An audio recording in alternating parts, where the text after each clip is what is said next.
Good evening, and welcome to this, the third in a semester-long series on the state of democracy in America. I'm George Isaacson, a member of the Government and Legal Studies Department here at Bowdoin, and also a member of the class of 1970. This series was developed in response to the contentious election that we had last year, and especially in response to the really tragic and sudden events that occurred on January 6th with the assault on the nation's capital. We need to be careful in regard to how we guard democracy in America, and protecting and promoting our democratic institutions are critical to the future of this country. If you missed the prior events, one of which was a conversation with Tim Snyder on February 18, and last week, the conversation with Suzanne Nossel of PEN America, those recordings are available on the Bowdoin website, and I highly recommend that you take advantage of that opportunity. But tonight, I have the distinct pleasure of moderating a discussion with Myrna Pérez, who's really one of the outstanding authorities on election law in America. In that regard, I'll be giving you an introduction of her very substantial credentials. But I want to remind all of you that the Q&A function on Zoom is live and available now, and we'll be fielding your questions, and I very much encourage you to present them. So let me introduce Myrna Pérez to you. She is a nationally recognized expert on voting rights and election laws, and is director of the Brennan Center's Voting Rights and Elections program. She's a widely published author whose articles have appeared in such publications as the Wall Street Journal and the New York Times. She's testified before congressional committees and state legislators. She's a lecturer at Columbia Law School, from which she graduated.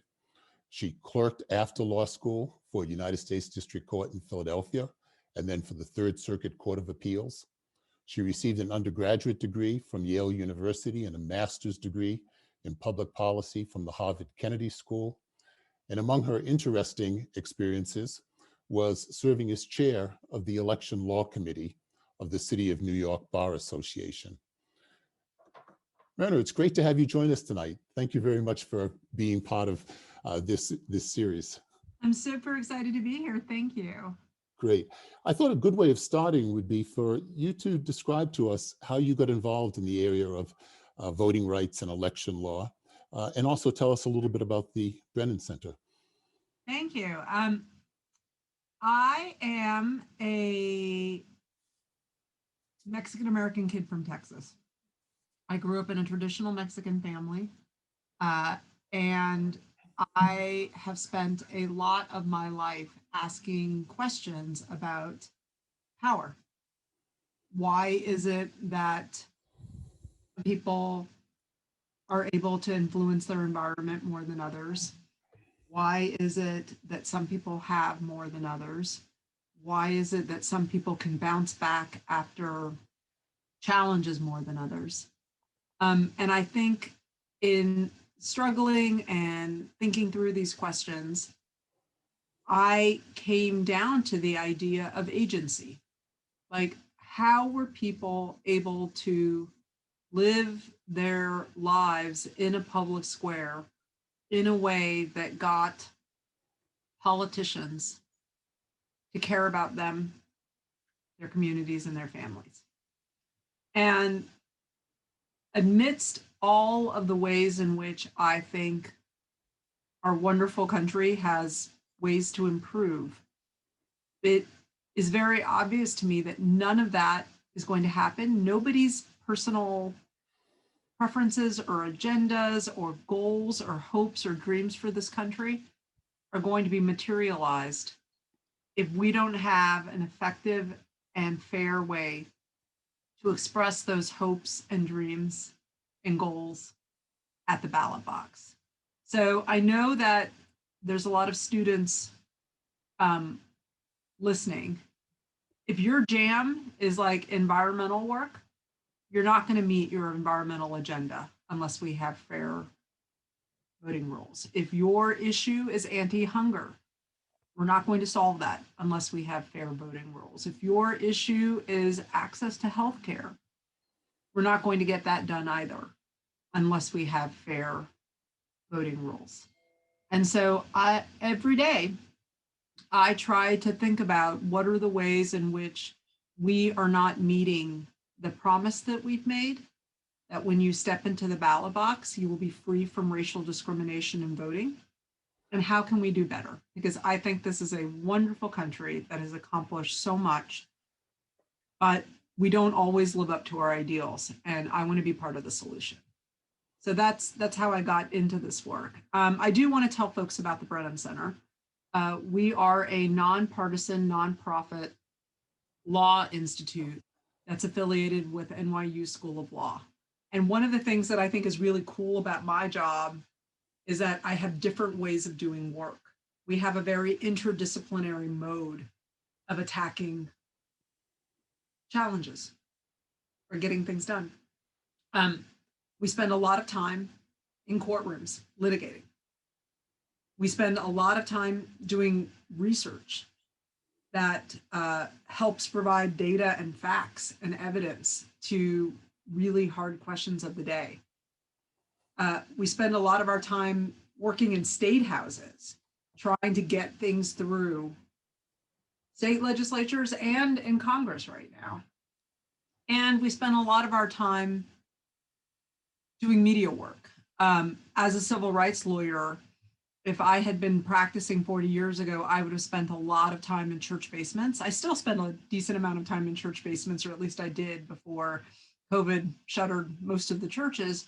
But if I can be on a good media hit, I can reach many, many more people who can then reach other people. So we spend a lot of time, what I would call, in the court of public opinion.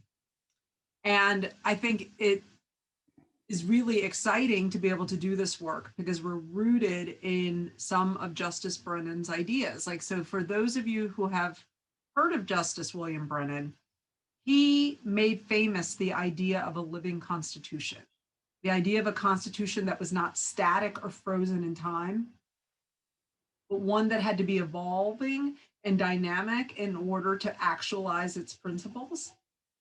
And I think that's the way the Brennan Center thinks of this, that the world is changing and dynamic, and we need to be ready to meet whatever moment is with us.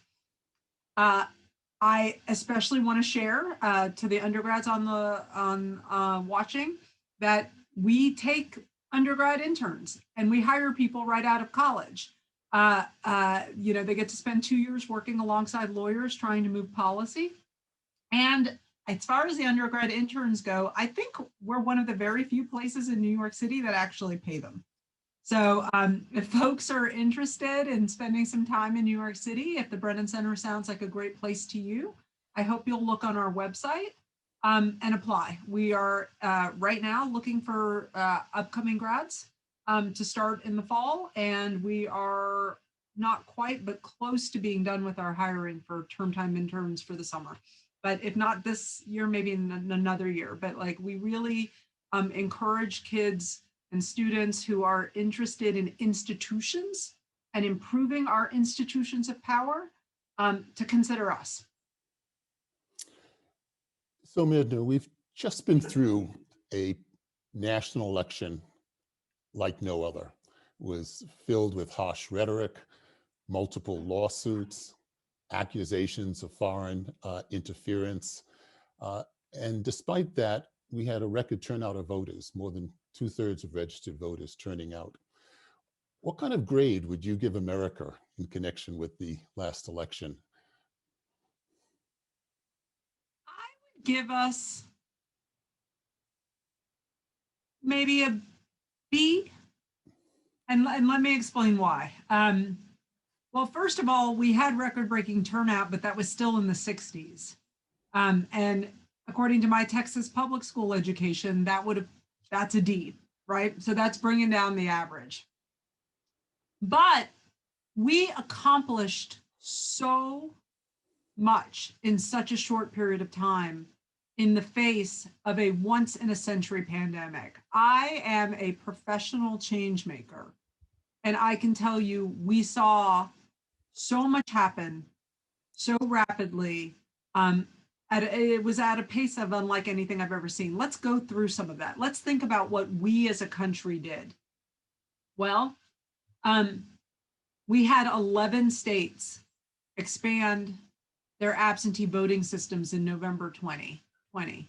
So they did that in a couple of ways. They either became a no excuse absentee state, or they became one of these states that allowed a fear of the coronavirus.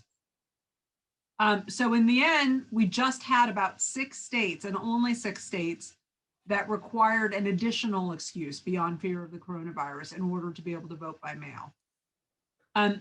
We had 24 states provide prepaid postage for those absentee ballots during the November 2020 election, which was always a matter because, you know, sometimes there's a financial consideration, but when people were afraid to go out and people didn't want to go to dingy government offices to try and get stamps, providing prepaid postage really eased a burden for people. We had a number of states, 10 states actually, mail voters absentee ballots. And that was a change of 5, because 5 states already had a practice of doing that, but we got 5 states in a period of mere months decide that they were going to affirmatively mail ballots to people. We then had a number of states, 12, decide to mail ballot applications to people affirmatively, which was really exciting because mail ballot applications serve a really, really important communicative function. They tell people what the criteria for voting is. They remind people what the deadlines and the dates are. They give people a little nudge that elections are coming up and they need to focus on it.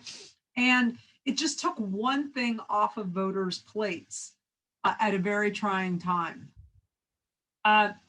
And we also did really good things about making sure that those ballots had a better opportunity for getting counted than we had in past times. We had 23 states provide notice and cure opportunities for voters. And that's a fancy way of saying if somebody forgets to sign something, if somebody doesn't put it in the inside envelope, if somebody doesn't provide documentation that we need.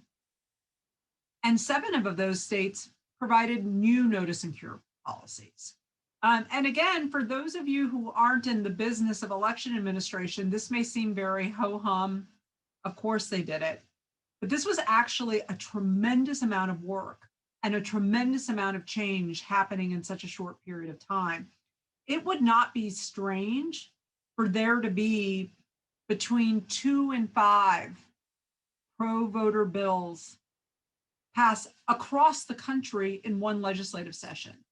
And in way fewer than that, we had all kinds of changes.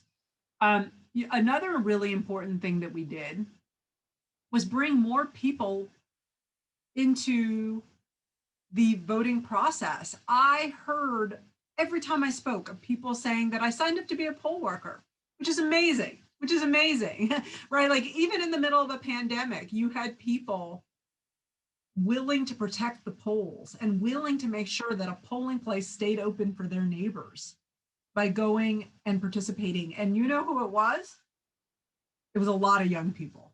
Like a lot of young people really stepped up. They got the message that our poll worker population, which tends to skew on the older side, who are more at risk of coronavirus, shouldn't be out there at the polls, and young people from all walks of life, all political parties stepped up, and that was really exciting. We also had celebrities step up. We had sports stars, we had sports teams offering their arenas. We had celebrities doing public education videos.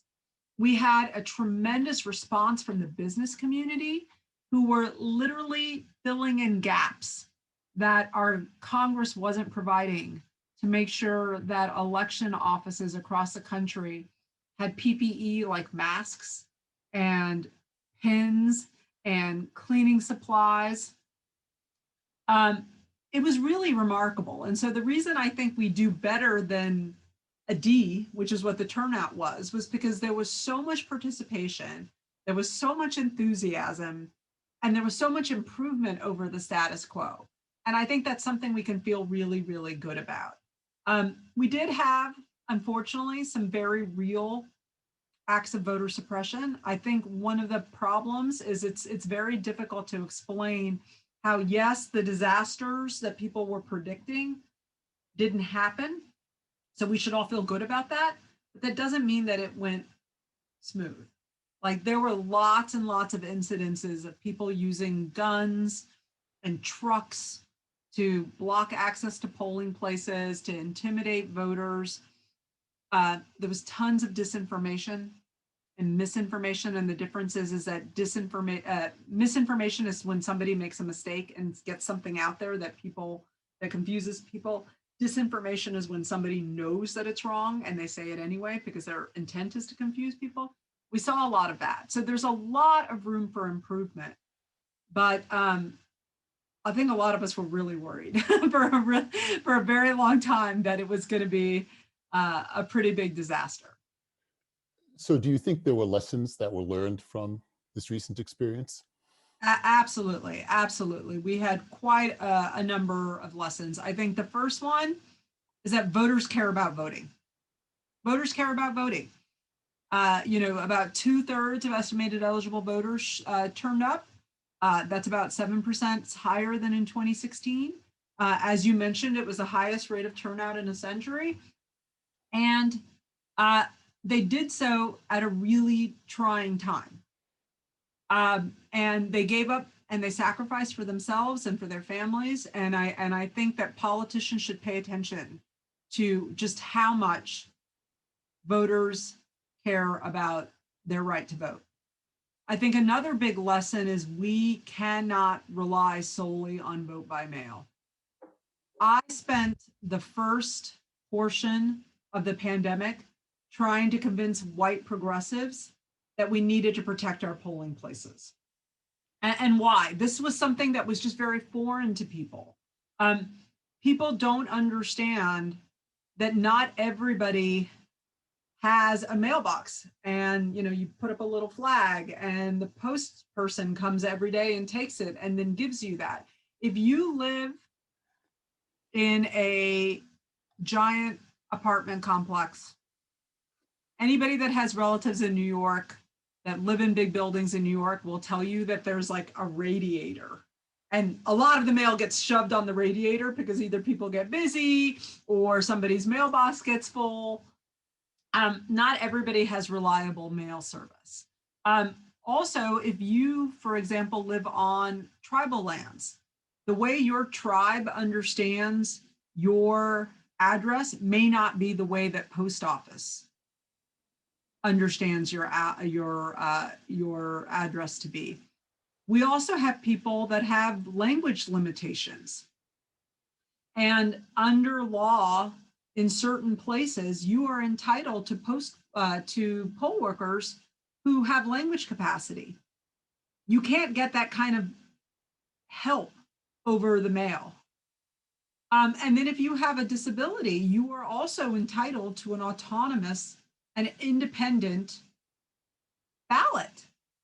And you can't get that kind of help over the mail. You need the kind of technology that exists at a polling place.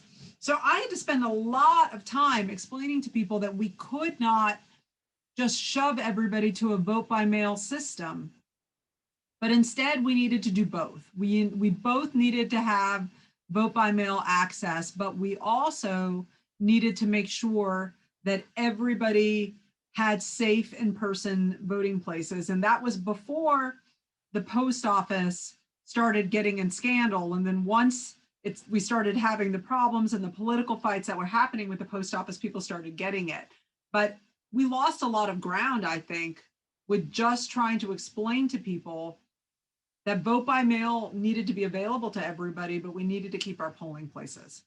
And on that note, I think the third lesson is that risk diversification is our friend, right? I explained a little bit about the vote by mail, right? Like you don't want a system that depends on mail and then have the post office cut, but that's not the only thing that matters. We also want risk diversification when it comes to things like how we register voters.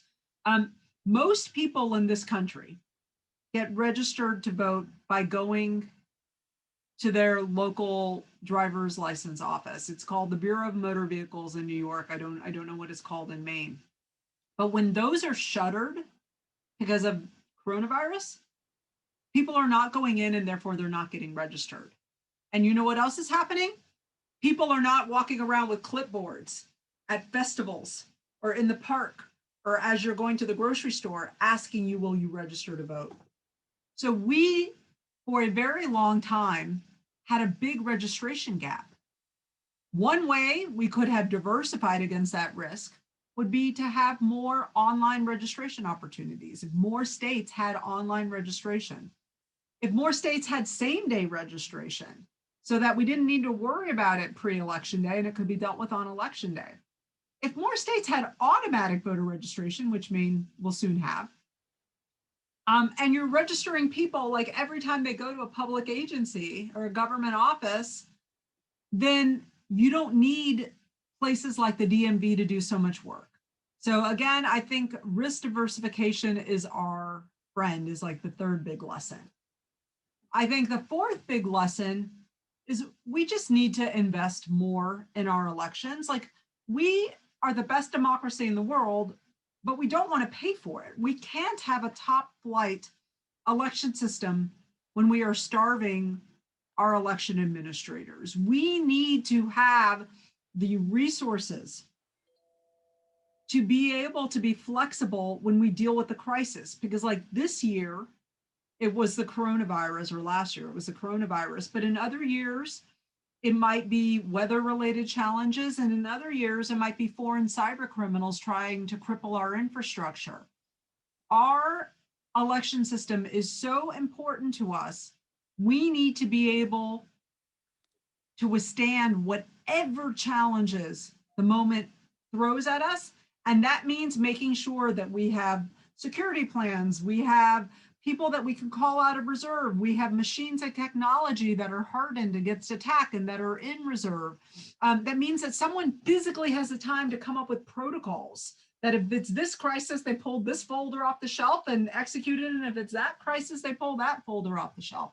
We spent so much of that period trying to get Congress to allocate the resources that we needed, that and when they didn't do it, we basically depended upon the private sector and individuals to fill in the gap. I think lesson number 5 is how we deal with disinformation and misinformation. It was everywhere. There were intimidating robocalls targeting Black voters in Detroit and elsewhere. We saw letters going out to voters who wanted to vote by mail, believing that their names would be used for debt collection and arrest warrants. We saw examples of people trying to convince voters that the election had moved to Wednesday. You know, there was that very famous incident of the Florida voters receiving threatening emails from Iranian agents pretending to be the Proud Boys. We had a lot of disinformation and misinformation.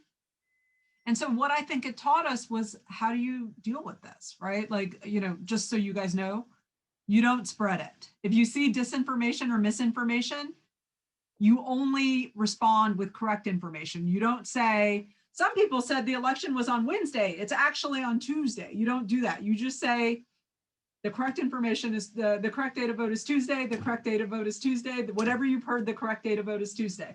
We've learned how to get those kinds of things as a science. And we've also learned who are trusted messengers that can bring that kind of information out.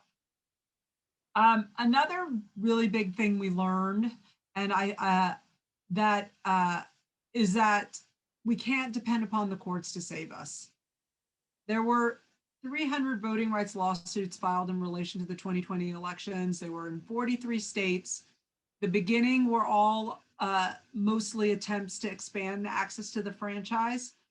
But then we started seeing pushbacks to the franchise. We saw the courts being clogged. We saw the courts being exploited. We're going to win this voter suppression battle, I think, not in the courts, but by making the case every day that our democracy works best when it includes all of us, and that we do not want a system that quiets our neighbors just because they may have different political beliefs than those in power. So I think that was a lot of lessons, a lot of really important things. So Myrna, last week was a busy week in Washington for voting rights issues. You had a major case before the US Supreme Court, and you had HR 1, the For the People Act, which was passed in the House of Representatives. Let's start with HR 1. What was it addressing, and how significant do you think it is in terms of addressing some of the issues that you've expressed a concern over? Well, one, it makes my heart sing that you know what HR 1 is. That means we're doing our job, right? And I hope everybody on this call knows what HR 1 is. So House Resolution 1 is the For the People Act. And it is really important that you guys recognize that it's House Resolution 1. That meant of all the things Congress was taking up, Congress decided that the issue of democracy was going to be the first issue. And HR 1, or the For the People Act, is a comprehensive mammoth omnibus bill. It's like more than 700 pages. It deals with voting, it deals with gerrymandering, it has money and politics concerns.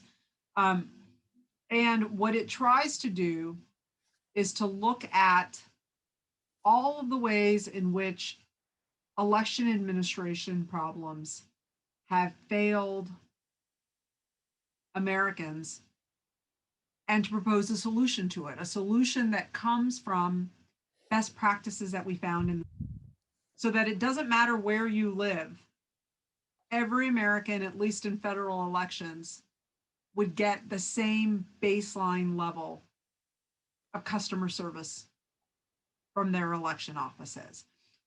Some of my favorite provisions of HR 1 include a provision that would restore voting rights to people with criminal convictions in their past who are living in the community, which obviously is not relevant in Maine because you guys let people in prison vote. There's a automatic voter registration policy, which again, you guys are ahead of the curve on, which is super, super exciting. There is online registration, there is same-day registration, there are protections against purges. There's a promise to restore the Voting Rights Act to its full strength, which I'm hoping we'll get a question on in a minute. And it's important to remember that this is a comprehensive bill that will not only address some of the problems, but will make our elections more free and fair. Because when there is a problem, it is harder for our communities who are most on the margin to overcome it. If I show up at the polls and discover that I'm not on the rolls because I was improperly purged, I'm not going to get fired for spending my day running around from government office to government office trying to figure out what happened, going to a canvassing board and trying to convince them to cast my provisional ballot because somebody made a mistake. But if you are an hourly wage worker, if you depend on neighbors or public transportation to get you to the polls, if you had to beg someone to watch your kids so you can go and vote, these kinds of hiccups could be disenfranchising.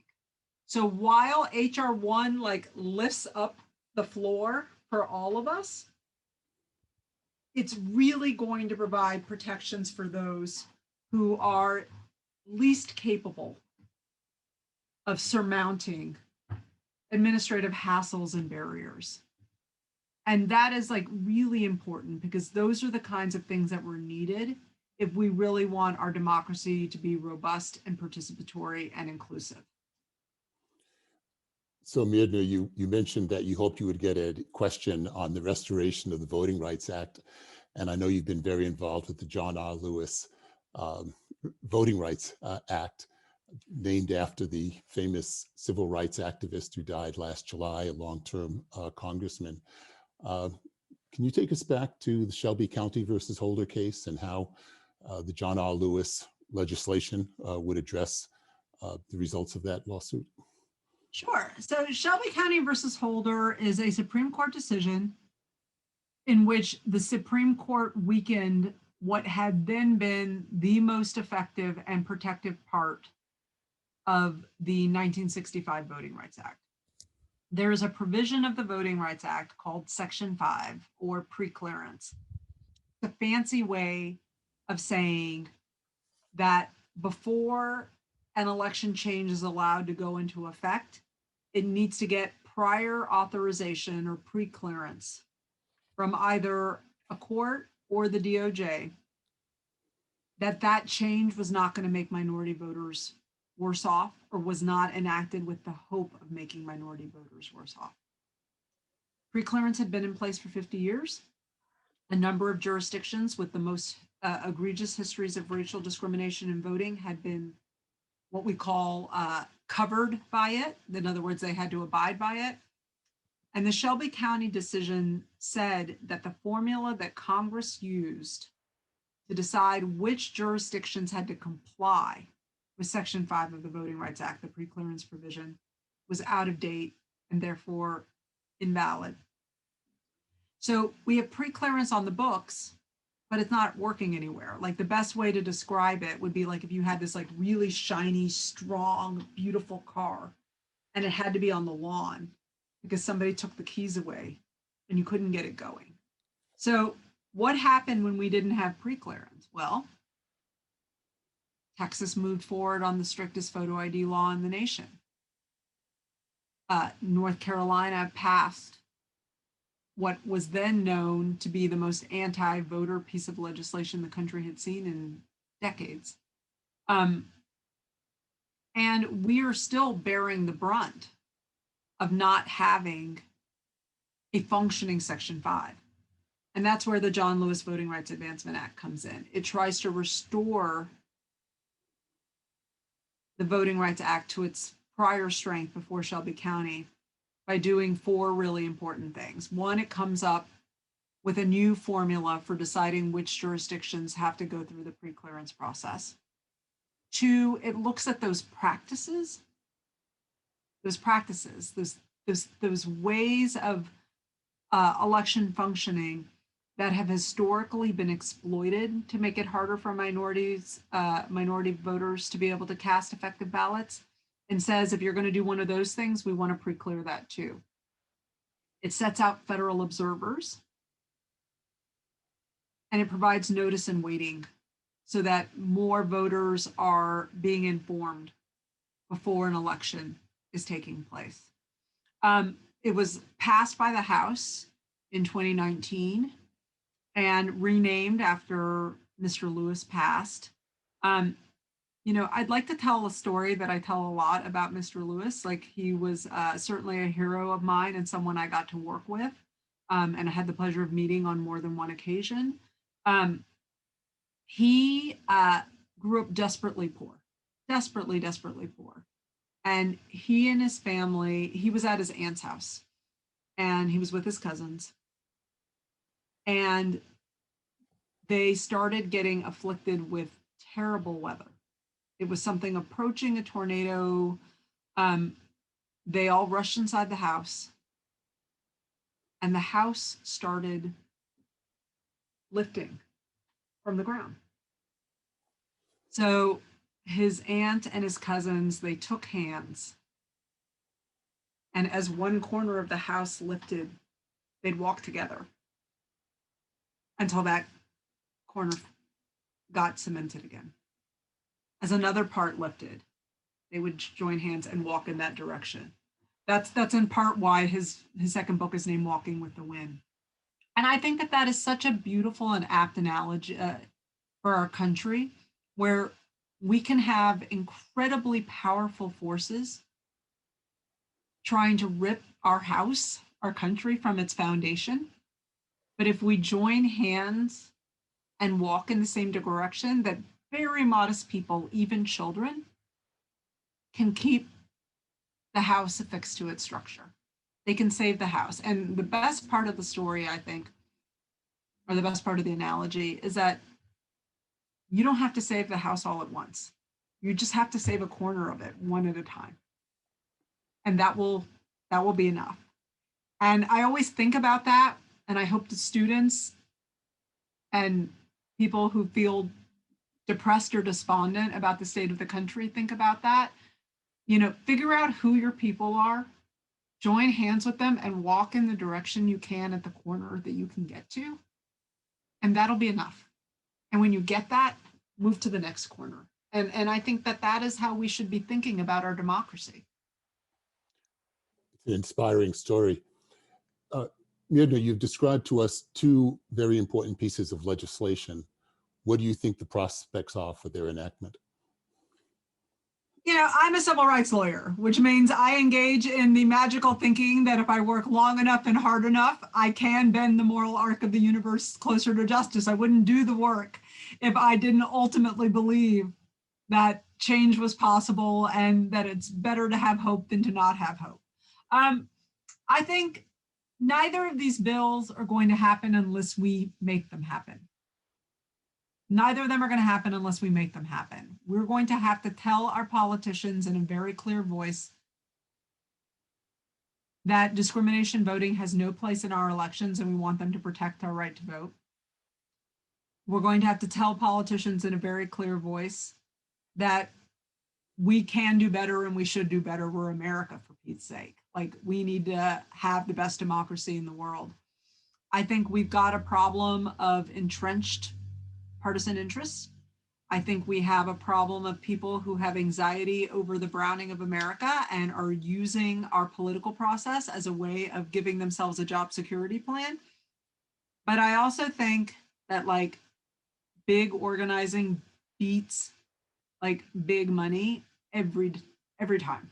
I think if people are very, very clear with their members of Congress that this is something that they are expecting them not only to just vote for, but to get done, I think it'll make a difference. I don't think that there are enough Americans out there that make voter access and a politician's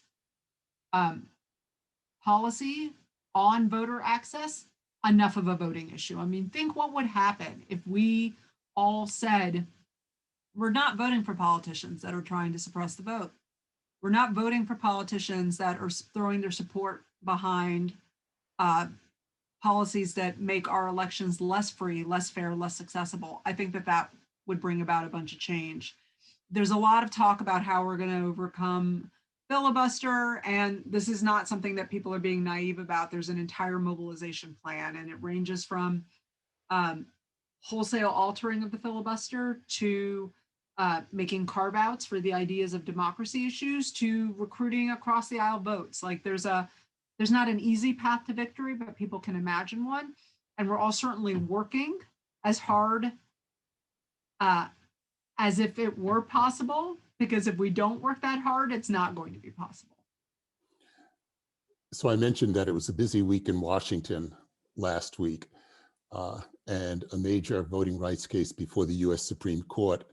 And I know the Brennan Center filed an amicus brief in that litigation. And so did your Secretary of State. Can you describe to us what that lawsuit was about and what's at stake in the outcome? Sure. It was a very, potentially a very big case. It's a case called Brnovich. It came out of Arizona. It involved the other really important provision of the Voting Rights Act. So I talked to you about Section 5. This is about Section 2. Section 2 is nationwide in its application. It prohibits policies or practices that abridge or deny people's equal opportunity to elect their candidates of choice. And it has been used in a whole bunch of settings forever. It got amended in the 80s to be even more expansive and more inclusive.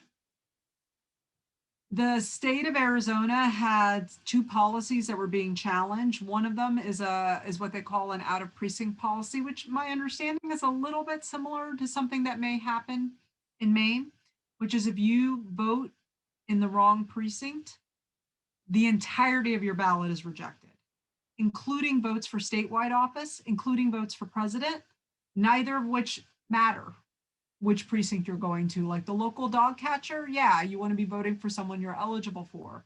So that was a policy that was shown to have been really damaging for communities of color's political strength. And then the other policy that was challenged was one that prohibited ballot assistance or collection. You know, many people, especially people on native lands, on Indian country, need like a neighbor to collect all the ballots and drive them to the post office because they have been so undisturbed that they're not going to get a polling location and they don't have a close by post office pickup. And an Arizona policy made that illegal. And the court found that not only did that have the impact of making it harder for Brown and Native American voters to be able to vote, it was enacted with the intent of doing so. I'm going to say that again.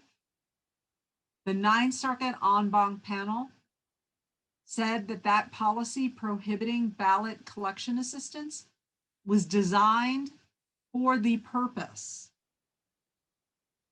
of making it harder for communities of color to cast ballots. So it went to the Supreme Court, and there were a lot of really interesting things, because one of the things that happened was we got a lot of amici on the side of Arizona that was asking the Supreme Court to do these really out of step things that would narrow Section 2 in a way that it's never been interpreted before, would strike down parts of it. It was really an attempt to, there was really a strong urging of the court to drastically limit the effectiveness of Section 2. And a lot of people, including your Secretary of State, responded in different forms, saying, no, we need a strong Voting Rights Act with respect to Section 2, especially since we don't have Section 5. We're all better off when our elections are free, fair, and accessible. We've been able to implement a strong Section 2, and it's been just fine. That was what Secretary Bellows noted. She signed on to an amicus brief that said, we don't feel like we would be impeded in administering our elections if we have this kind of federal guardrails keeping us on the straight and narrow. And the thing that was, I think, the most shocking that I'm sure some people heard about was when Justice Barrett asked the RNC lawyer, what is your interest in these policies? He said in open court, getting rid of those policies would put us at a political disadvantage vis-a-vis Democrats. He said that out loud. And I think it's something really telling about the kind of challenge we face ourselves in, that's not something that's kind of in people's head, but they know better than to say it. He was very, very comfortable saying that in open court. Didn't hide it. And we're going to be in a lot of trouble, I think, if we allow political parties to push and states to enact policies that make it harder for people to vote because they don't want some of their electorate voting. I know that predicting the outcome of a Supreme Court case is a little bit like trying to bet on the ponies, about the same level of certainty. But what do you think from having observed the action? Yeah, I tend to not do that, in part because I'm a frequent party on and around the court. But I am hopeful that we made a strong case for democracy. I am hopeful that the court was as disgusted as I was in hearing a lawyer say we need these policies because they make it harder for people to vote.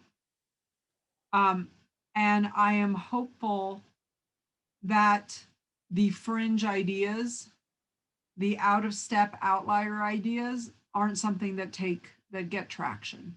But, back to something that we learned, or we can't take for granted that everybody believes in a free and fair election and that everybody believes that we want an inclusive democracy. We have to be making the case for it every day. So let me turn to some questions that have been posed. And the first one comes from Professor Matthew Klingel, who's going to be the moderator actually at our next conversation. But here's what Matthew Klingel asks you. What specific plans, if you can reveal them, does the Brennan Center have to address the tsunami of state-level legislation currently in process to restrict voting access and eligibility? He goes on to say, as many of my fellow historians are observing, this may be the single greatest wave of efforts to limit the franchise since the end of Reconstruction. Well, we were one of the big ones that sounded the alarm about this wave. Like, we produced a report that indicated that in the middle of February, we had more than 250 pieces of legislation in more than 43 states that made it harder for people to vote. When we first put out the number, it looked like it was about 4 times as many restrictive pieces of legislation. Before the end of February, it turned out to be 7 times. So there's a bunch of different things we're doing. One, we're telling the story and making sure that that public opinion leaders like Professor Klingel know to get involved and get excited about it. We also have people working in the states. Like, I have folks who are deployed, either virtually or physically in some real hotspots. We're gearing up for litigation. We're providing facts and analysis to other groups. Like, I don't know if you all saw this, but we recently put out an analysis that demonstrated that 2 of the policies that they're considering in Georgia, which would be ending no excuse absentee voting, but allowing people over 65 to be able to use an absentee ballot, and cutting back on Sunday voting, is going to discriminatorily affect African-American voters and younger voters. So we're on this. I mean, we need the help, but we're on it. Like, this is what we're living and breathing. And when I almost told Tony I couldn't do it, it was because I didn't know if I would be free. So we are working as hard as we can, in concert, in coalition with others, always looking forward to having people talk about this.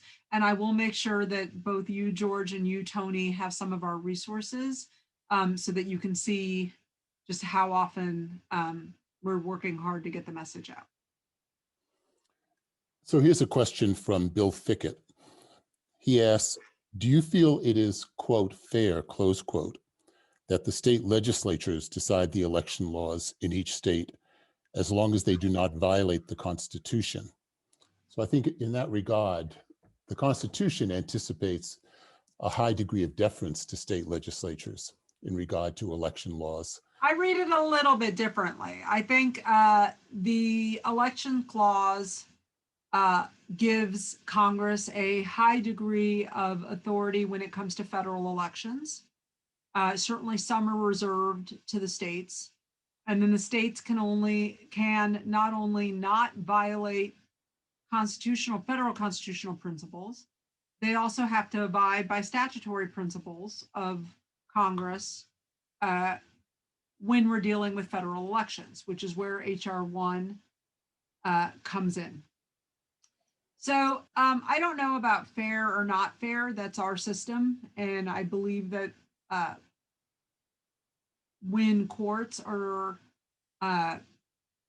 being consistent about protecting the right to vote. I think it works out mainly okay. I don't know that it's possible to craft a system that will eliminate the possibility of exploitation or gamesmanship. But I do think that this federal state model has a lot to offer, in part because it allows states to do better, right? States are allowed to look around at their neighbors and take into the needs of their own community and really innovate. And so I think HR1 is a really good way of saying that there's going to be a federal floor in federal elections, but states are welcome to do better. If you're I think the DRA, the Democracy Restoration Act, which I mentioned earlier, is a great example. It requires for federal elections, states to allow people who are living in the community but have criminal convictions in their past to cast a ballot that'll count. But it exempts a state like Maine and Vermont, which lets people vote in prison because you are going above and beyond that floor.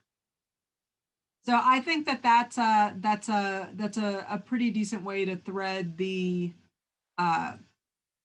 jurisprudential and the constitutional issues and still allow states to take care of their communities and to do right by their voters if they want to.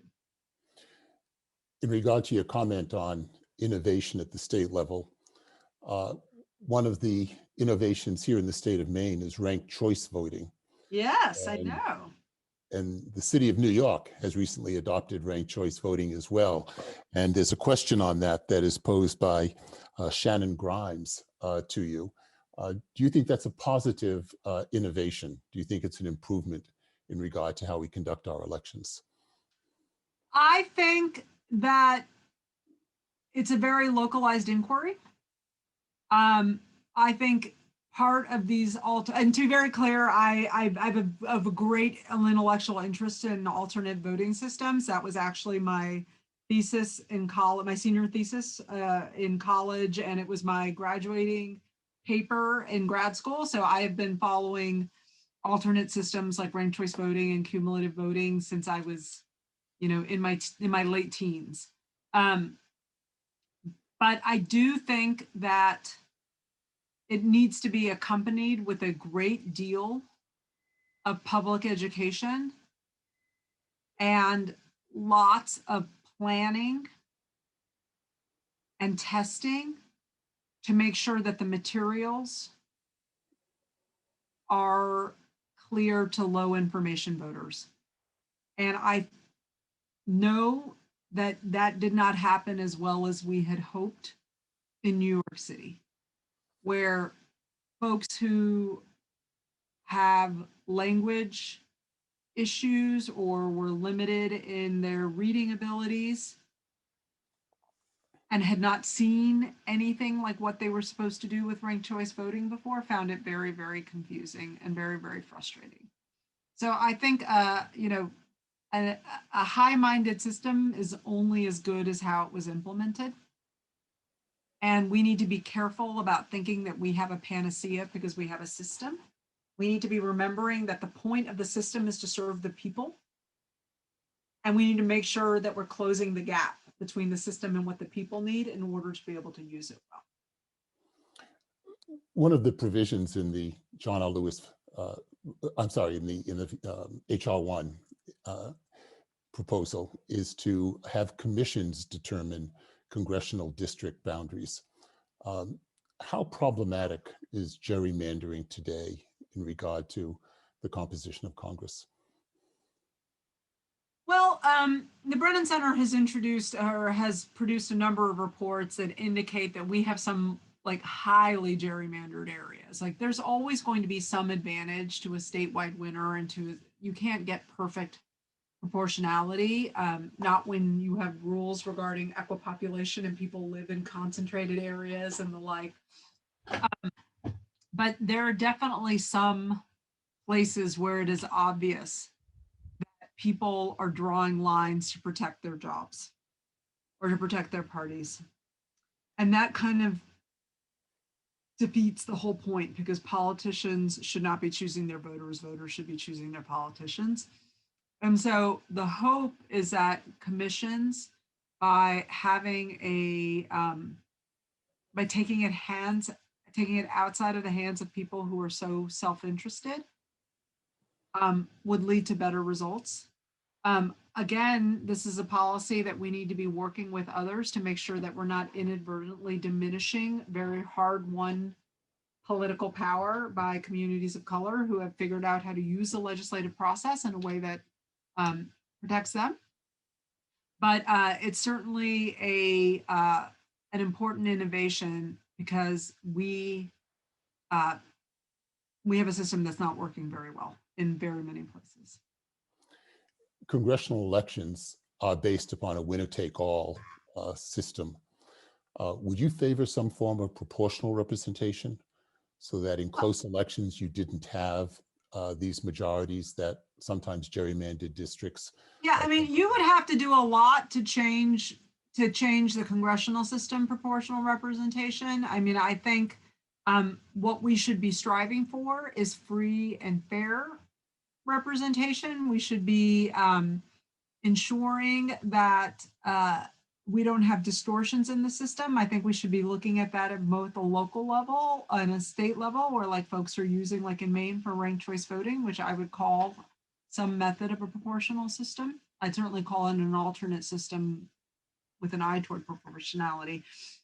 But I think, people have these like big systemic ideas. I just want people to be able to vote fairly, right? Like, I mean, like, I know people are spending a lot of time being like, oh, should we change the Constitution to do this? Or, oh, for me, the answer is maybe, but like, why don't we stop the first step of not, making it impossible for people to drop off a ballot in a drop box? Why don't we do the first step of making sure that a city like Houston doesn't have to have the same number of drop boxes as Dime Box, Texas? I mean, I think, we can't, in my opinion, let like the big systemic change get in the way of the fact that people are right now suppressing people's rights to vote. And we have a real like battle right in front of us. At a relatively modest level, dealing within the constraints of the Constitution, Maine and Nebraska achieved some level of proportional representation in the Electoral College by having electors by congressional district. So in Maine, the first congressional district and the second congressional district sent different electors in this last election, and the same thing in the election between Barack Obama and previously. Do you think that move towards greater proportional representation in the Electoral College would be an improvement?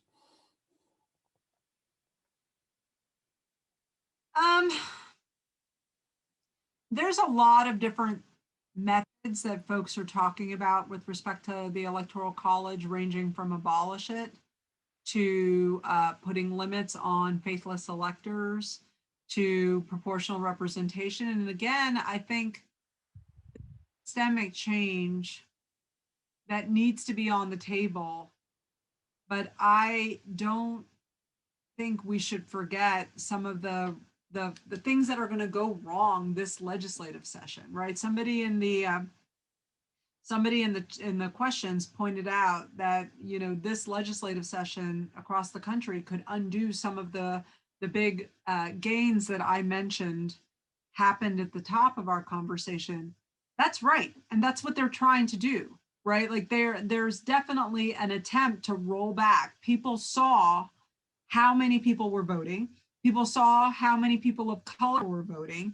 People are seeing on the horizon changing demographics. And rather than competing for voters, are trying to change the rules of the game so that some people can't participate. And I don't want to be in a position where we are letting those kind of like very obvious battles get neglected or ignored because we have some theory that larger systemic change is all of a sudden going to produce the utopia that we are hoping. I think politicians are going to be politicians, and they're always going to want to try and figure out a way to stay in power. And what we need to do is make sure that voters are an appropriate counterweight so that we're the ones electing people. One of the provisions in the HR 1 is to have a national holiday on Election Day. And that question is posed by Patricia Spock. How important do you think that would be in terms of improving voter access? You know, I'm glad it's an HR 1. There are a lot of people really jazzed about it. I'm not as excited about it as some of my peers for a very specific reason. Who doesn't get off on holidays? Like, I bet schools might get off on holidays. Lawyers that sit in offices get off on holidays. Service workers don't get off on holidays. Domestics don't get off on holidays. And I worry that it is going to make it easier for some people to vote, but not those that have the hardest time voting. You know, and I think we have a problem in this country where we look at policies and think that because something is good for a bunch of us, that it's good for all of us. I mean, I think that's why we have this photo ID debate. You know, there is no dispute that most Americans have the kind of identification that these very strict identification states require. You know, the studies range that between 8 and 12%, and only between 8 and 12% of Americans don't have it. But we're not a democracy for most of us, we're a democracy for all of us. And if we are not thinking about how to bring in people that we have systematically and traditionally and sometimes legally and formally disenfranchised, our energies, I think, are misplaced. So, you know, if we could figure out how to make sure the housekeeper, the person that works at McDonald's, the person that washes the car, the nannies, all are able to get a day off so that they could go vote, I'd be much more excited about it. But instead, I think it's probably going to benefit people that work in offices and probably get a certain amount of PTO days. Myrna, if you were to rank what you think are the 1 or 2 most problematic elements of voter suppression, and what you think are the 1 or 2 most important reforms in order to improve voter access, what would they be? I think we disenfranchise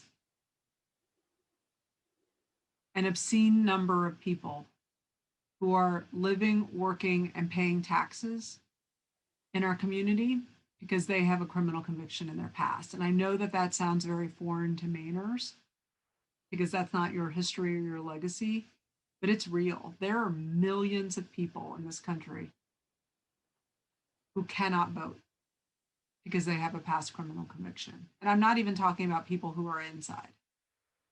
I'm talking about people who are supposed to be getting their kids to school and holding down jobs and going to their churches.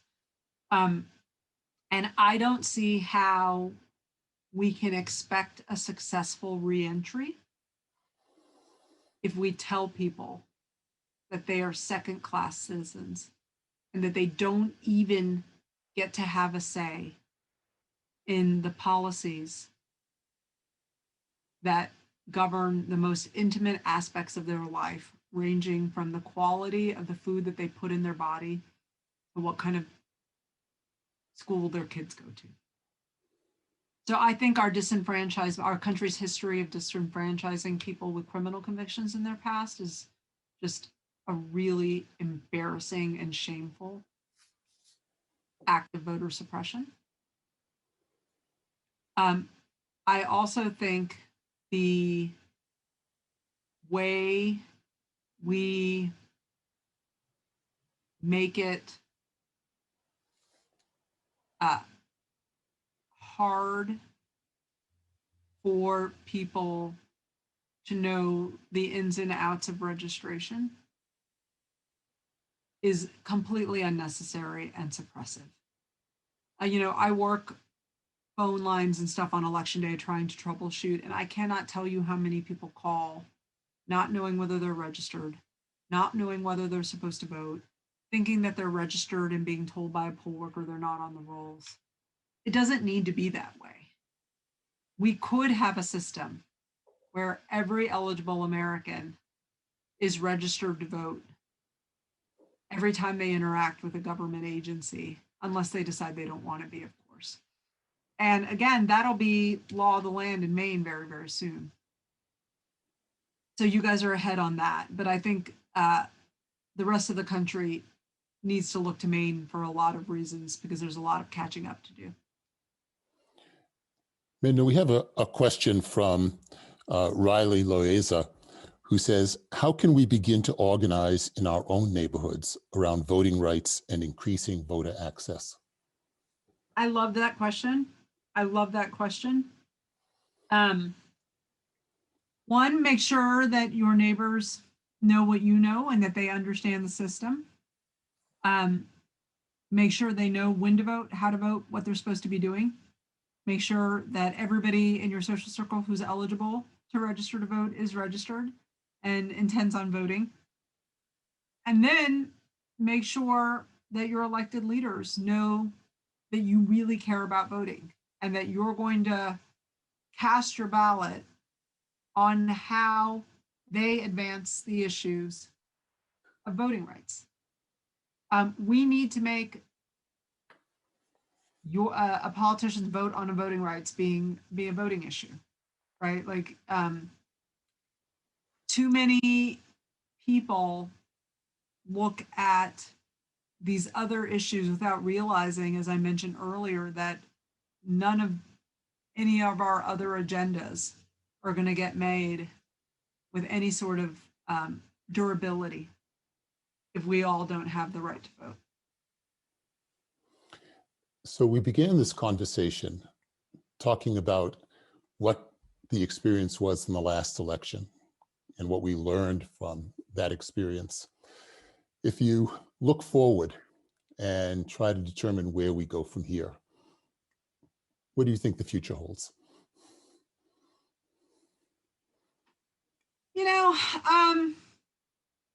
I think Americans have really woken up to the idea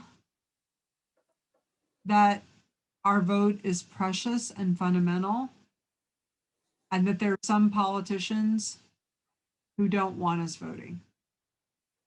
And I see people paying attention and caring about voting issues in a way that they hadn't before.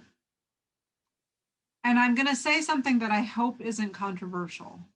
I hope it's more factual. I hope it's not offensive. But I will note that we saw a ton of changes, a ton of advancements in the midst of the coronavirus. And I wonder how much of it was due to the fact that Americans who usually don't have to worry about their right to vote suddenly had their right to vote threatened. The kind of limit access, the kind of political manipulation, the kind of hardships that coronavirus was inflicting on everybody was a lot like the way that many Brown and Black and Asian and Native American communities have to vote under day in and day out. And did it take the mass disenfranchisement or mass almost disenfranchisement of people who usually don't have to worry about their right to vote to inspire people to be worried about protecting the right to vote? And I'm glad that it did. I just wish it hadn't taken that long to get there. I wish folks had believed it or saw it earlier, when you have people like the Brennan Center and people like the Legal Defense Fund and people like the ACLU saying, No, look, it's real. There are people trying to suppress community members out there. We need your help. Even if it's not you, we need your help. But I do think people have kind of woken up to that issue. Well, Myrna, I really want to thank you for joining us tonight. Your comments have been insightful, instructive. They've really brought home the fact that voting is at the core of the vitality of our democracy. We've learned a lot tonight, and I really appreciate you visiting us here at Bowdoin, even if it was just a virtual visit. I also want to thank the President's Office and the Donald M. Zuckert Fund for sponsoring this series of conversations. I mentioned that our next conversation is going to be moderated by Professor Matthew Klingel, and he's going to be talking on March 24, again at 7 p.m., with Kathleen Belew, who's the author of Bring the War Home, the White Power Movement and Paramilitary in America. So I appreciate the questions that were posed by the audience, and have a good evening. Thank you.